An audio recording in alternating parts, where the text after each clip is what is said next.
there was a poor but good little girl who lived alone with her mother, and they no longer had anything to eat. So the child went into the forest, and there an aged woman met her who was aware of her sorrow, and presented her with a little pot, which when she said, "Cook, little pot, cook," Dot would cook good, sweet porridge, and when she said, "Stop, little pot, stop," "It ceased to cook." The girl took the pot home to her mother, and now they were freed from their poverty and hunger, and ate sweet porridge as often as they chose.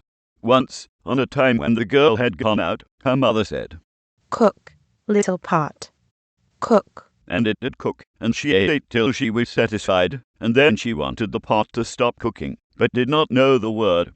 So it went on cooking, and the porridge rose over the edge, and still it cooked on until the kitchen and whole house were full, and then the whole street. At last, when only one single house remained, the child came home and just said, "Stop, little pot."